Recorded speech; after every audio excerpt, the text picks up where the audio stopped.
Hey everyone, thanks for tuning in. If you're new here, consider subscribing. It really helps keep these stories coming. And while you're here, let me know in the comments where you're listening from. Now, sit back, relax, and let's get into the story. People say the world ends with fire or ice. They never mention it could start in a sterile white hallway beneath 40 feet of reinforced concrete, with the hum of fluorescent lights above and the echo of your own footsteps in a government facility you weren't supposed to exist in. I was never supposed to talk about this. I was one of 5 people cleared for Biohazard Containment Vault 7, an underground laboratory beneath the Nevada desert. It doesn't show up on maps. It doesn't even show up on the systems inside other secure facilities. To the rest of the world, it was nothing more than a line item in a black budget that didn't exist. And yet, we were there, every day, every hour, studying something that had no name until it did. We called it Project Eos. Not because of some mythological symbolism. It stood for Engineered Organic Strain, a bioform designed to bypass traditional immunoresponses, capable of surviving in extreme conditions, with regenerative properties we barely understood. It was a marvel, a mistake, a monster waiting to wake up. April 12th. I remember the date because it was my birthday. I turned 34 in a lab coat, sitting in Lab 3 with a lukewarm coffee and the constant beeping of a vitals monitor connected to Specimen 0. At 7:42 a.m., the red folder arrived. We didn't use digital systems for the most sensitive data. Everything was on paper, hand-delivered by security. A guy in full gear walked in, eyes hidden behind black lenses, handed me the folder, and left without a word. Red meant priority, but this one wasn't just red. It was double-sealed and stamped with a clearance level I'd only seen once before. Do not duplicate, do not discuss, destroy after reading. Inside were 4 pages. The first was a coded update. Unexpected regenerative acceleration noted. Subject exhibiting neurological activity inconsistent with baseline. The second was a biometric scan. Brainwaves, spikes in the frontal lobe. Impossible, considering the subject's cortex had been inert for weeks. The third page chilled me. It was an internal directive: prepare emergency containment protocol Omega Class. Omega Class was theoretical. We joked about it sometimes, zombie drills, end-of-the-world simulations, but nobody actually thought we'd use it. It meant a full lockdown of the lab. External air sealed, communications cut, power rerouted to defense systems. The 4th page was handwritten. If you're reading this, it's already too late. God help us all. I looked up. Specimen 0 twitched. Just a flicker, like a muscle spasm. But we had sensors for that. It shouldn't have moved, it couldn't have moved, and yet, there it was. A ripple beneath its synthetic restraints, like something inside it had taken a breath. I called for Dr. Sharma, our lead virologist. He was already standing behind me, pale and silent. You saw it? I asked.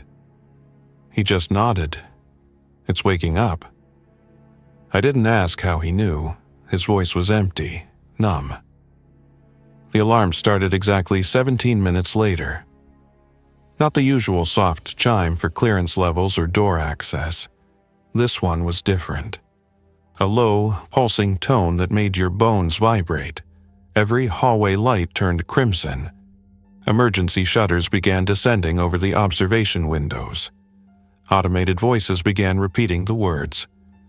Containment breach, lockdown in progress, follow protocol Omega. There are moments in life when fear becomes something else. It sharpens, it focuses.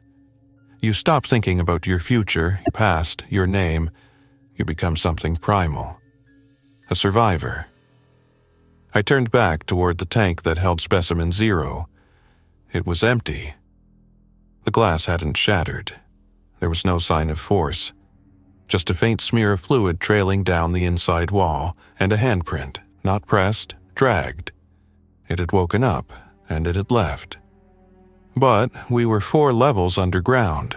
The only way out was through the clean path, and the clean path was lined with 100 feet of motion sensors, biometric locks, and 24 armed guards. At least, it was supposed to be. We split into teams. I went with Dr. Sharma and 2 of the containment officers, Marquez and Lynn. We were told to retrieve the neural disruptor gun from Storage D and proceed to the nearest biometric gate. Marquez looked rattled, but Lynn, she was calm, too calm, like she'd been waiting for something like this to happen. "You think it's going for the surface?" I asked. She didn't blink. "No, it's going for the others." "What others?" She looked at me like I'd just stepped into the wrong movie. "There's more than one." That's when I realized something. The red folder hadn't been addressed to me. It had been addressed to Dr. L. Drenner. Drenner had died 2 months ago. At least, that's what we were told. The deeper you go underground, the quieter things get. No bird song, no weather, no echoes even. Just the hum of ventilation fans and the occasional hiss of sterilization gas. That silence shattered when the clean path lit up red. The clean path wasn't just a corridor. It was a checkpoint designed to stop anything from escaping, human or otherwise. You had to pass 4 biometric scans, 2 retina locks, and 1 full-body ion sterilizer before you even got close to the exit lift. I helped design the protocols. I knew how tight the system was. But as we approached, the reinforced doors were already ajar. Not open, warped. Metal doesn't warp like that unless something pushes it from the inside, something strong, something angry. Dr. Sharma whispered, "This isn't just cellular regeneration, it's learning." I glanced back. "What do you mean?" "Look at the doors," he said. "It's not escaping, it's hunting." He was right. The smears on the walls weren't chaotic, they were patterns, almost purposeful. Trails of half-dried fluid led from the specimen chamber straight to the clean path, like it had memorized the way. Like it knew exactly where to go. Marquez raised his weapon, one of the neural disruptor rifles calibrated for unknown organics. "Stay close," he muttered. We entered the clean path. Every step echoed too loud, like we were walking inside a throat. Glass panels lined the walls, designed for observation and scans. On the other side were labs, storage bays, emergency bunkers. And bodies. I saw 3 through the glass. One was a security officer, slumped over with his hand still clutching the radio. His throat had something sprayed across it, not torn. More like dissolved. Like a reaction had triggered just beneath the skin. Lynn crouched beside the doorframe and peered into one of the labs. "Still fresh," she said quietly. "No decay, less than 5 minutes ago." Which meant it was close. Then we heard it. A sound I've never forgotten. It wasn't a growl or a howl or even a scream. It was wet breathing, like lungs filled with fluid, struggling to inhale through flesh that hadn't quite remembered how to work. Dr. Sharma froze. "It's in the vents." "No way it fit in there," Marquez said. Then we heard a clang above us. A vent panel slammed shut. Marquez turned his weapon upward, stepping slowly. A mistake. Something dropped on him from the ceiling. It moved like a shadow, bending through water fast, slick, and absolutely silent. 1 second, Marquez was standing. The next, he was on the ground, flailing. The thing wrapped around his torso like an unfolding ribcage. I saw eyes too many blinking in strange rhythms across its surface, like they were learning how to see. Lynn fired. The shot hit the wall, missed entirely. I grabbed Sharma and pulled him back, ducking into a side hallway as Marquez's screams were choked into wet silence. The last thing I saw was the creature pulling his head close like it was listening. Then it turned and smiled. Not like a person, more like a child trying to copy a drawing of a face, stretching skin where it didn't belong. No lips, just tension across a newly formed jaw. It was becoming human. We ran. The next gate required a retinal scan. I shoved my eye into the reader so hard it left a mark. Access granted. The door slid open just as Lynn came sprinting down the hall behind us, slamming her shoulder into the closing gap. Sharma pulled her through. We sealed the lock, for now. Inside was a secondary lab, unstaffed, cold, and silent. Emergency lights blinked above rows of inactive consoles. I slammed the override panel and pulled up the security feeds. Only 2 were active. Cam 17, the clean path, nothing moving, just blood. Cam 21, holding bay. 6. That's when my heart dropped. There wasn't just one. 3 more tanks were empty. 4 of them? Sharma whispered. No, Lynn said. 5. Project Eos had 5 test batches, different mutations, different designs. She looked at us and said something I still hear in my sleep. We weren't studying them. We were training them. I wanted to scream, or hit something, or both. What the hell are you talking about? Lynn stared straight ahead. Project Eos was never about bioresistance. It was a prototype for rapid evolution. They weren't testing if it could survive, they were testing how fast it could adapt, how quickly it could mimic, respond, infect. Dr. Sharma stepped away from the monitors. Then, what's the end goal? What were they hoping to? Not hoping, Lynn said, preparing. She pulled out her own red folder. The final directive. I'd never seen it before.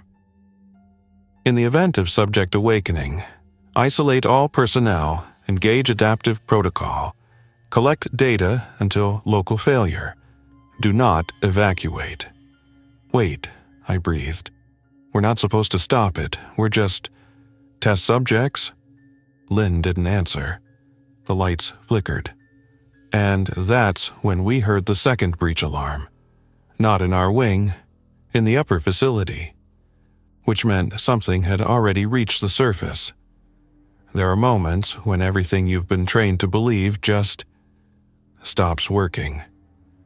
Containment, quarantine, controlled exposure. None of it mattered now. The second breach alarm wasn't a glitch, it was confirmation. At least one of the entities had made it to the upper levels past security, beyond our final sterilization gates, and into the topside infrastructure. I'd spent 8 years of my life working in facilities like this one. You get used to the layers, the illusion of safety. As long as you're underground behind sealed doors and biometric locks, the surface feels like another planet. But when the surface gets compromised, that's when the ascension protocol begins. It's not what it sounds like. There's no salvation, no evacuation, no reinforcements.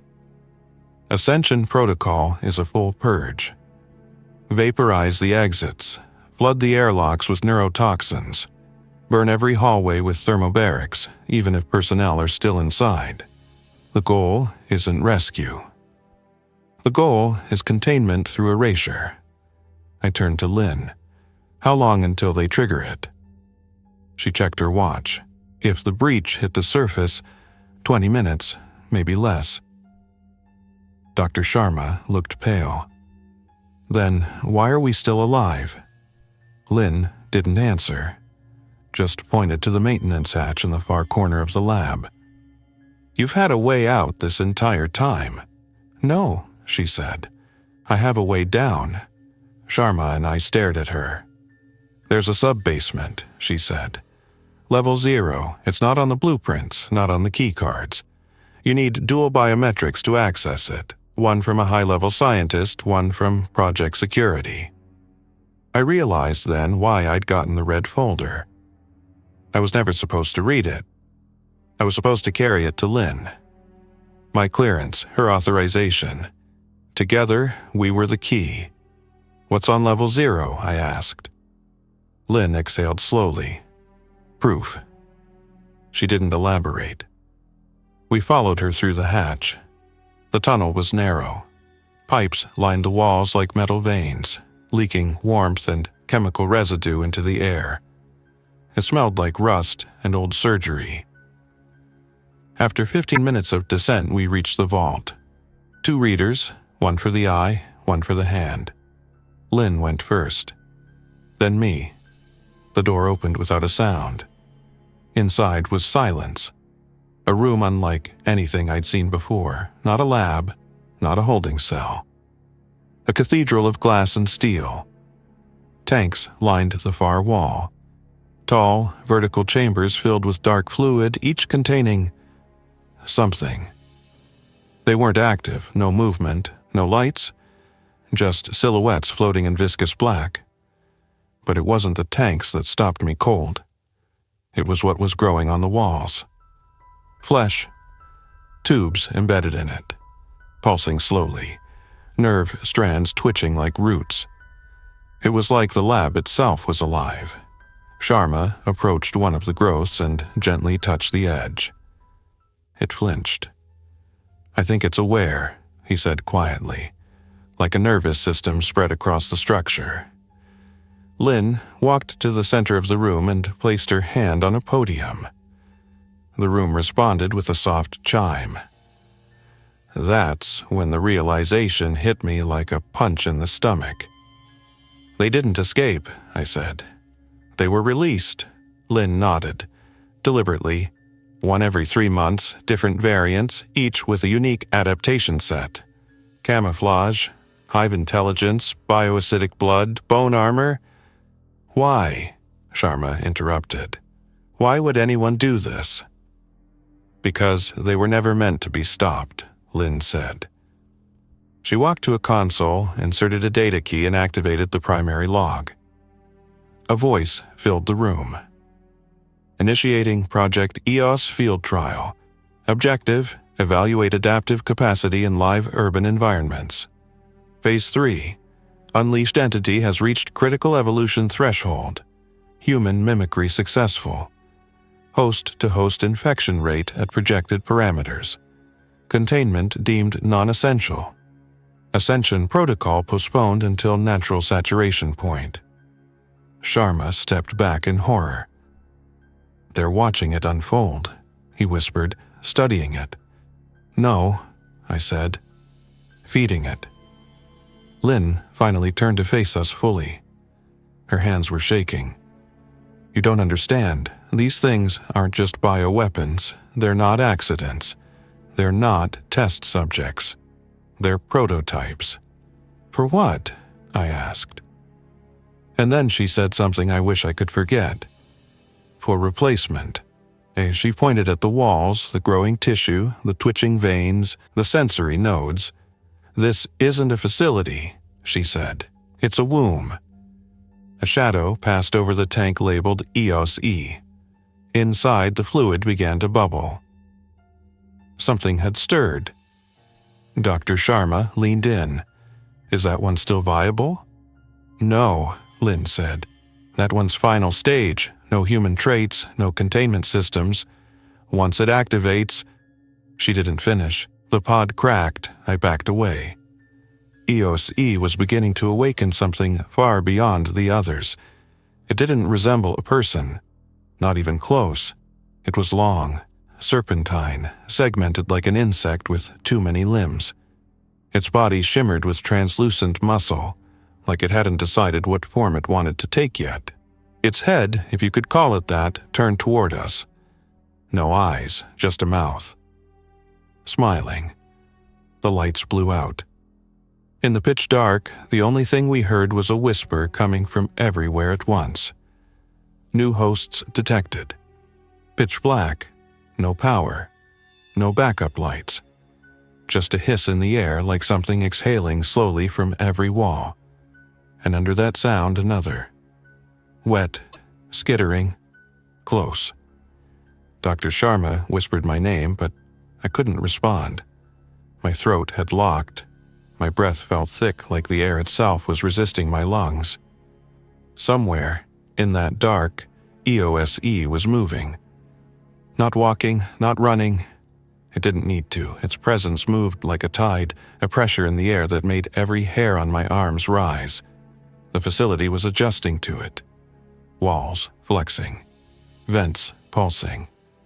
Like the place wasn't built to hold it, but to birth it. Lynn yanked me by the shoulder, snapping me out of the paralysis. "We need to move, now."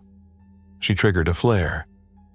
Pale red light burst to life, casting long jagged shadows across the biomechanical walls.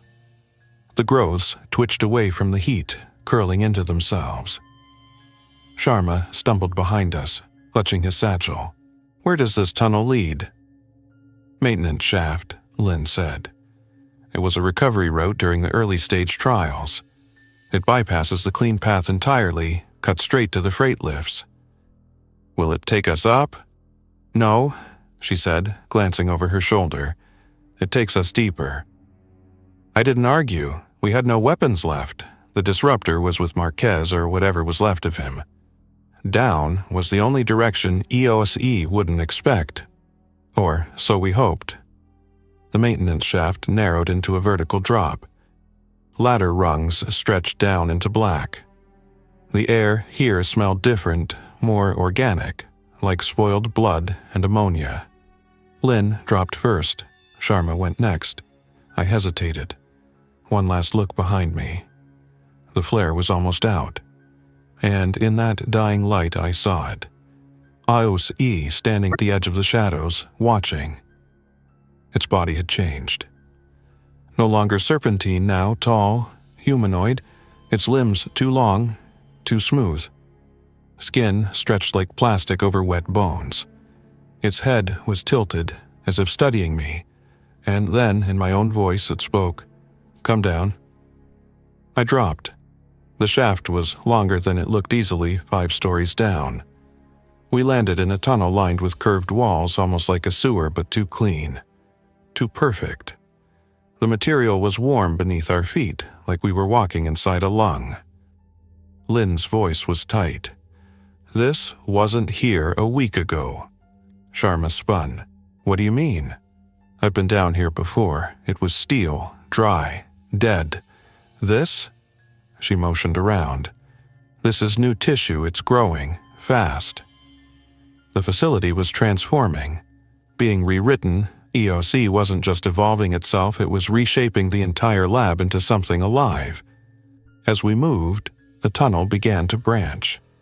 Hallways split into corridors, corridors into chambers.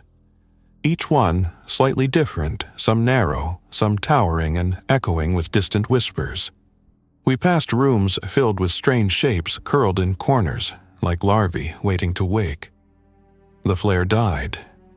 Total darkness again, until the walls began to glow. Bioluminescent lines appeared, forming symbols, or maybe memories drawn in pulses of green and blue across the surface. Dr. Sharma stepped closer. "It's a nervous system, a language, like it's communicating with itself." I didn't want to know what it was saying. Suddenly, the tunnel opened into a massive dome-shaped chamber. In the center, a column of suspended fluid, another tank, but much larger than the ones upstairs. Inside was something else. Not a body, a brain. Floating, pulsing, connected to a network of cords running through the walls. "It's a hive core," Lynn breathed. "An organic supercomputer. Built by the project?" Sharma asked. She shook her head. "Built by them. This wasn't installed, it grew." I stepped forward, and the tank opened. No mechanical sound, just a silent parting like skin unzipping. Mist spilled out. And a figure stepped forward. Human-shaped, but wrong. Its skin was smooth and glistening. Its eyes were hollow, no pupils, no whites, just voids. Its mouth didn't move, but a voice filled the chamber. "We see you. We remember you." Lynn raised her arm. "Stay back." But the figure didn't move. It just watched. "You carried us, fed us, named us. Now you will witness us." I tried to step back, but my feet wouldn't move. Sharma collapsed, clutching his head. "It's in my mind." The walls began to vibrate. Visions slammed into my brain. Not images, experiences. As if I was remembering things that had never happened. Cities falling. Creatures rising from fire. People staring into mirrors and seeing other faces. And at the center of it all, the Eos entities. Not random mutations. Not mindless monsters. Messengers. They weren't born in our labs. We had simply woken them up. Lynn fired the last flare directly at the figure. It burned bright, and the shape shrieked, folding into itself, melting like wax. "Run!" she said. That was just an echo. I grabbed Sharma, still shaking, and we bolted down the next tunnel. No longer caring where it went, only that it went away. The tunnel curved, then split again, then again. It was a maze now. A labyrinth designed not to contain, but to trap. We were the test subjects now, lab rats in a maze of bone and memory. And somewhere above us, the purge countdown had begun. Ascension Protocol would burn everything, the monsters, the evidence, and us. Unless we found a way out. Or unless they did first. We ran until our lungs burned. The tunnels didn't end, they shifted. Turned back on themselves. Grew new branches behind us. The further we went, the more it felt like the place wasn't just trying to trap us. It was trying to understand us. Sharma was barely conscious. His pupils were dilated, skin pale. He kept mumbling fragments of sentences, half in English, half in something that wasn't. Not evolution, recursion, memory made flesh. Lynn stayed ahead, guiding us with a dim light from her wrist device.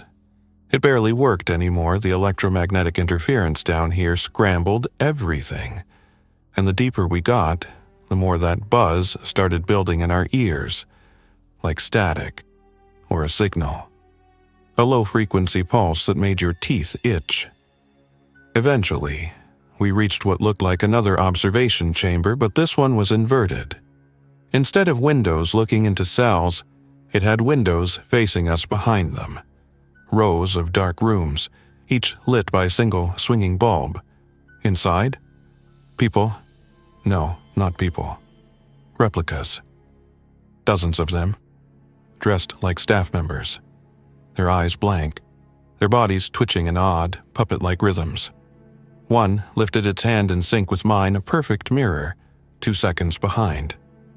I recognized my own face. One of them had my face. Lynn grabbed my arm. Don't look too long. They adapt to eye contact. What are they? Copies. Failed mimicry attempts. Practice runs before they get the details right. The Eos entities don't just infect, they replicate, learn. Reproduce what they see first, the body, then behavior. She paused. They're building replacements. My voice was a whisper. How many? We didn't get to count. The broadcast started. Every wall lit up not with light, but with sound. A deep, thrumming tone that passed through your bones. The kind of sound that bypasses your ears and speaks directly to the back of your mind. The replicas turned all at once to face the glass. And then they began to speak. Not with voices, with memories. Each one began to echo a phrase from someone in the facility. I heard Marquez shouting about breach protocol.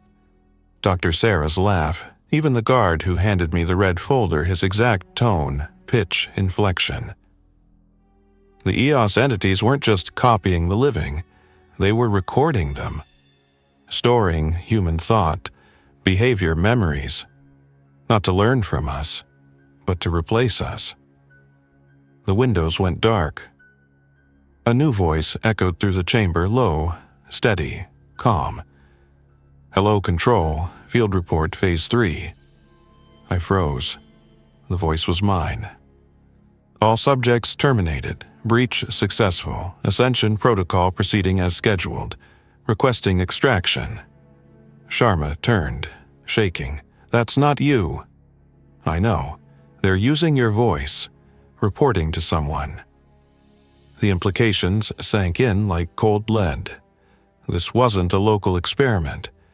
This was coordinated. Whoever had triggered the outbreak, they were still watching, listening, taking notes. I staggered back. "They've already replaced someone up top." Lynn nodded grimly. "More than one. That signal, it's not just noise, it's a carrier, a kind of neural primer. Once it's inside you, you become easier to copy. The more you hear it, the more they understand you, shape you."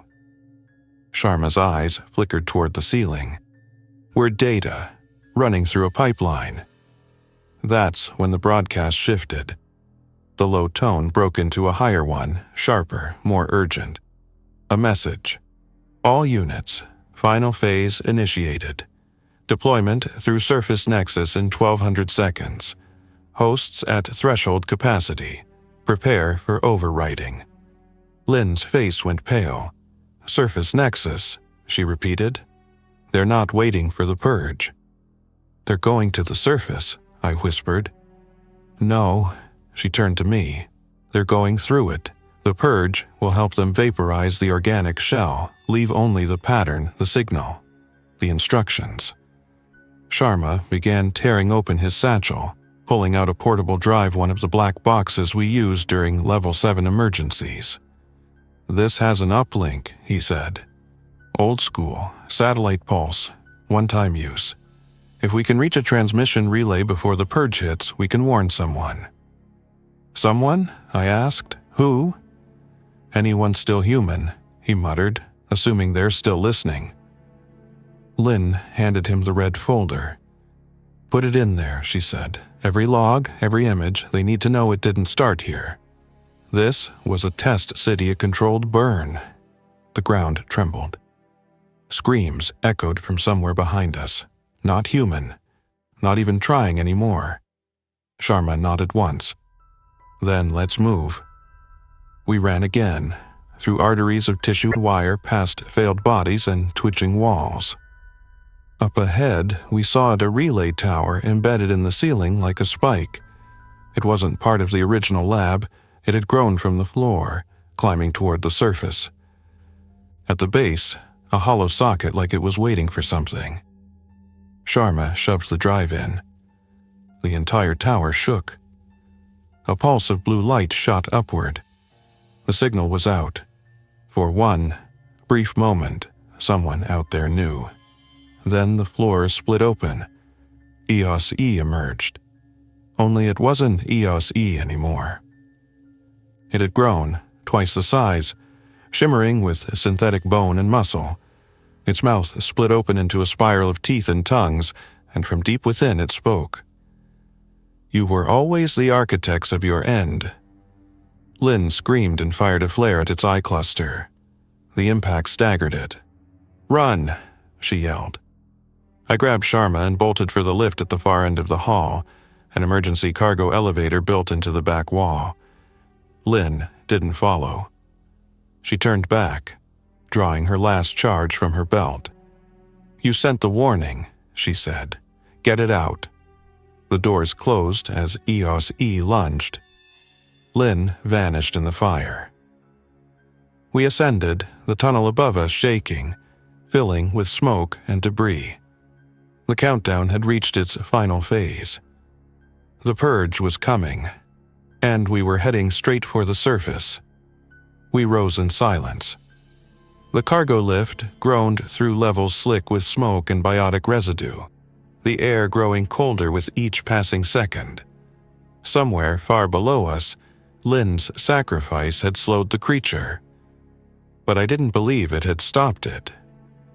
Sharma slumped against the side of the lift, holding the data drive like it was sacred. His breathing was shallow. He hadn't spoken since we left the relay tower. We didn't know how much time we had. All we knew was that the Ascension Protocol was counting down its final moments, and when it hit 0, the entire facility would burn. I could feel the heat above us, not fire, light, artificial sunrise. They were going to cleanse the lab with a pulse. Thermobarics, neurotoxin vapor, and ultraviolet sterilization all released in a single wave. Enough to wipe out every cell, every structure, every trace of what happened down there. But something still gnawed at me. If the purge was designed to erase everything, then why had EOSE been waiting for it? Why let the protocol happen at all? The answer came too late. The lift stopped. The doors opened, and we stepped into a mirror. The surface compound, the one we'd seen on our way in, was exactly as we'd left it. Same hangars, same towers, same desert stretching out in all directions. Except something was off. Too still. Too clean. Like someone had rebuilt it from memory. Sharma whispered, "Where is everyone?" We walked into the Central Command building. No bodies, no damage, just silence, consoles still blinking. Coffee still warm on the desks. Then the screen went black. Not because the purge hit, because the power was shut off. Every light, every system. Dead. Sharma spun to me, panic rising. They didn't trigger it, they canceled it. Who? I don't think it was who anymore, I said. From outside came a new sound. Footsteps. Slow, many. We looked out across the tarmac. People were walking toward us, hundreds of them. Scientists, security, technicians. Every face we'd ever known from the facility. But they weren't running. They weren't shouting. They were smiling. One of them stepped forward, a figure in a lab coat, glasses cracked, hair matted with soot. Dr. L. Drenner. The one who died 2 months ago.